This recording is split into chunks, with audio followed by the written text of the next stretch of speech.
Hi, my name is Liam Malloy. I am a professor of economics at the University of Rhode Island, and this video I wanted to talk about the parallels, the similarities, the differences between our current pandemic and the Great Depression and World War II. And so one of the things that we've seen is that the unemployment rate is shooting up in ways that we have never seen before. So over the last 4 weeks, at least 22 million people have lost their jobs. Those are the people who have filed for initial claims of unemployment. And that's only going to go up. Many industries are on the verge of bankruptcy. So we're seeing restaurants declare bankruptcy. We're seeing a bailout of the airline industry by the federal government. There's a lot of businesses that are in trouble. And state and local governments are beginning to be in real financial trouble and are having to cut spending. So unlike the federal government, state and local governments can't borrow in the same way. And so they're seeing their tax revenues fall as economic activity dries up. And they're seeing some of their, especially health-related expenditures increase due to the pandemic. So the last time we saw this kind of unemployment rate really was the Great Depression. I think we'll see the April unemployment rate at 15 to 20%. And the numbers I've been seeing for June from forecasters are 25, even to 35%. Maybe we'll top out around 30%. So the unemployment rate in the Great Depression topped out at around 25%. So that's really the last time we saw these kinds of numbers. And it's important to remember that, when we get these levels of unemployment, income falls. And because one person's spending is another person's income, that means that spending falls and more people are there impacted. And most businesses are really not built for extended periods with no revenue. So businesses that are not getting any revenue are going to shutter their doors. They're either going to have to get bailed out by the government or they're going to have to go through the process of bankruptcy. And what we're seeing is that even companies that could weather the storm for 2 months or 3 months may choose not to and may choose to lay off employees in order to keep their balance sheet in a more healthy position. So obviously, when we think about unemployment rates, above 15%, in the 20s, even above 30% possibly, most economists like me think of the Great Depression. And the unemployment rate, it's estimated to have hit around 25% in 1933. The interesting thing is we don't have the same quality of economic data from the 1930s. In fact, the Great Depression was really what led to the creation of a lot of our national accounts and the collection of so much high quality economic data. The big difference, of course, is that the Great Depression started at the end of 1929. And so it took, about 4 years to get up to 25%. And what we're talking about is, less than 4 months. So if you think about, I guess February to June, you could call it 4 months of going from an unemployment rate of less than 4% to depression levels of unemployment. We also had a lot of deflation in the Great Depression. And so we are still on the gold standard. And I think one question that we're going to have to see is whether or not we can avoid deflation. But when deflation, that's when prices are going down. It led to falling wages in the Great Depression. It led to lower consumer spending. And it led to higher real interest rates. So real interest rates are nominal interest rates minus inflation. But when inflation is negative, that becomes a positive number. And we end up with high real interest rates, which hurts investment and durable consumer spending. The unemployment rate didn't fall very quickly. By 1940, it was still around 15%. There was sort of another mini recession in 1937 that pushed everything back up.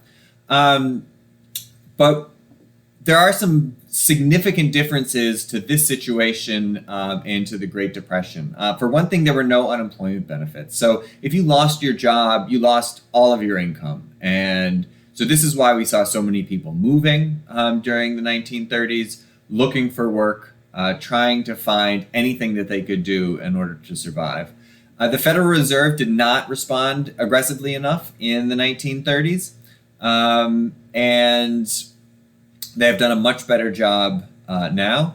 And it was also caused by a financial crisis, right? Where, similar to the 2007, 2009 Great Recession, this one is obviously not caused by a financial crisis, right? It's caused by this pandemic, but it could certainly lead to a financial crisis if the Federal Reserve does not respond aggressively enough, and that's what they are doing. So they are becoming the lender of last resort, and that's one of their most important roles. Also in the 1930s, the federal government was fairly slow to respond. So first the Hoover administration, and then even the Roosevelt administration, it took them a while to sort of figure out what they wanted to do. In this case, the federal government responded aggressively and pretty quickly with the CARES Act. And so they're probably going to have to continue to respond, but at least, $2 trillion, that's about 10% of GDP. That is a big increase in borrowing and spending right away that we did not have at the beginning of the Great Depression. So then, the Great Depression goes basically through the 1930s, and we end up in World War II. And as the country prepared for World War II and then eventually joined World War II at the end of 1941, it put all of its resources to use. And so by 1943, the unemployment rate was less than 2%. We had, obviously lots of people in the armed forces, but lots of people also working in factories, providing munitions. And so the federal government is buying everything, right? They're buying food, they're buying tanks, they're buying airplanes, they're paying soldiers and sailors, and income's going up. People are getting paid. So they're getting paid as soldiers, they're getting paid as factory workers, despite some wage controls, right? So because the federal government was buying up so much stuff, we put in both price and wage controls during the war, but consumers couldn't spend all of their money. And so that's kind of similar to now, right? Where we can't go out and go to the movies or go to restaurants. Here, things were rationed, right? You could only get so much sugar, you could only get so much rubber, you could only get so much, aluminum if you needed aluminum. So households were building up their savings throughout the war years. And that's a big question mark right now, because while we can't spend, a lot of people are losing their income. So we don't have that same income boost that we had during World War II. Now, also, we should remember that over 400,000 Americans died in World War II, mostly young men. That's a lot more than the current pandemic currently and is projected. But a lot less than other countries involved in the war. So hopefully we don't, approach anything like that in this situation. Now, the federal government borrowed, right? The federal government borrowed about 80% of GDP throughout the war years in order to pay for it. And, well, as an economist, war spending is not that productive, right? We'd rather have the government be spending on roads, on schools, on things like that.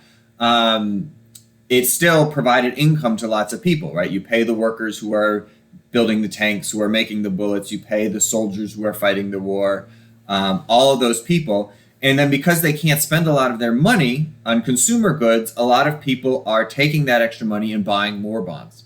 And so that's building up their assets, right? So we have both income going up and savings going up, and the federal government is the entity that's balancing that, right? They're balancing that by taking on more debt. So at the end of World War II, there was an actual question of, all right, are we going to go back to the Great Depression? Are we going to stay at full employment? What's going to happen? But actually, we ended up really in a strong economic position. Partially, especially perhaps because the Allies won the war. For the U.S., of course, most of the war was fought in other places, fought in Europe, fought in the Pacific, fought in North Africa. And so we ended up World War II in a very good position, and we experienced really in the 1950s and 60s our fastest 2 decades of growth in our country's history. And part of that was our sort of global position, right? We helped rebuild Europe and Japan. Part of it was infrastructure spending on the interstate highway system. But it's always good to remember that also we had strengthening unions during this period. We had really high marginal income tax rates during this period. My own research suggests that high marginal tax rates on the very rich actually contributed to growth, sort of that 0.01%. But that's still debated, so I we can leave that open to discussion. And interestingly, a lot of this growth went to the bottom 90%, with people at the very top seeing their income stagnate. So they were still earning a lot of money, but the growth was mostly going to the workers. And so the real question then is, all right, well, when this pandemic ends, when we are able to finally leave our houses and we don't have to social distance anymore, are we going to be in 1933 and looking forward to 7 more years of economic malaise and slow growth and high unemployment rates? Or are we going to be at 1945 where people are eager and willing to spend and we go out and the economy recovers quickly? And I think that's really an open question, and I don't necessarily have a great answer. But one of the things that we can look at is, where are people's income and balance sheets going to be, right? So far, we've done a fairly good job of replacing income for people who lose their job, although there was an article today about, a lot of states having trouble keeping up with demand in terms of paying that extra amount that the federal government is providing. And then we're going to have this sort of common chicken and egg problem that we have at the beginning of every recovery, in that firms aren't going to start producing goods and services and hiring the people they need to produce them until people start buying. And people aren't going to really start buying until they have a job and they have their income. And so, there was a lot of optimism at the end of World War II. We had just won the war. It felt like we could do anything. People spent. And that's what we need to happen again. But people are only going to do that if they feel financially secure. And so then the question is, all right, well, what should we be doing right now? Well, the federal government needs to continue to borrow, right? So we need to borrow and spend in order to support the economy. Fortunately, there's lots of savings that is looking for safe assets. And so the federal government can borrow at really historically low rates, really negative real rates. Income support needs to continue. So for as long as the unemployment rate is higher than it was, and people don't have work because of this pandemic, we need to continue the extra unemployment benefits that the CARES Act provides.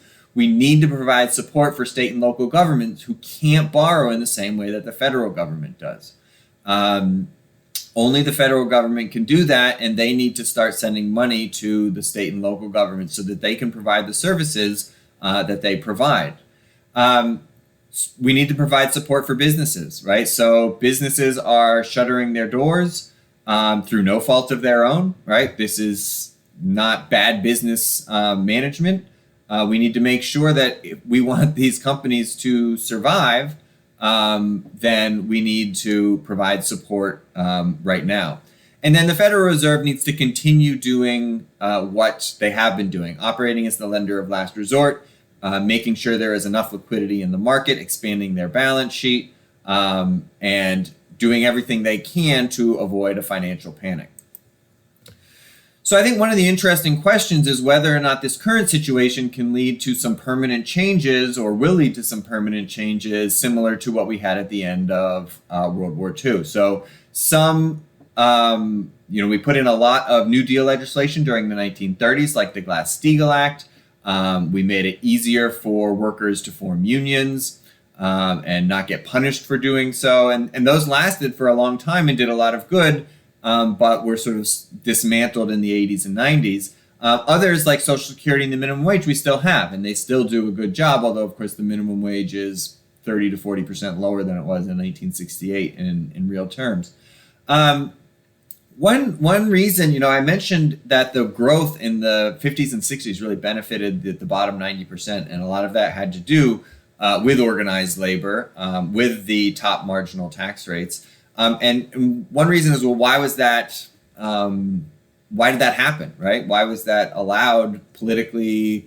And I think a lot of it had to do with the shared experience and sacrifice of World War II, right? That's a common theory in economics, was that, all right, workers came back, they said, all right, you need to pay me better. I just put my life at risk. I saw people die in World War II. We also had, of course, that was one of the leading causes of the civil rights movement as well, as black soldiers came back and said, you can't treat us like this anymore. And politically, I think the sort of political and business classes were unlikely to fight them as much because of this shared experience. So, it's hard to tell someone who just spent 2 years fighting a war, no, you don't need a raise, you don't need better working conditions. And so I think one of the questions is, all right, well, some of our essential workers now are putting their own lives at risk, keeping us fed and clothed and warm, and making, less than $15 an hour. They might not have health insurance. Many of them don't. And so are they going to, be willing to, demand these higher wages, better conditions? Are we going to finally break this link between employment and health insurance, right? This is it's crazy enough in a normal recession, you lose your job and, oh, by the way, you also lose your health insurance. But in this case, you're losing your job because of a pandemic, right? You're losing your job because of a health crisis, and you also lose your health insurance. So that doesn't make sense, right? So, you can see in the graph, the United States is really the only rich country without universal health coverage. And that needs to change, right? It doesn't make any sense. There's so many reasons to have just universal health coverage, from humanitarian reasons to civic reasons to economic reasons. And it will be interesting to see whether or not this pandemic leads to that kind of permanent change.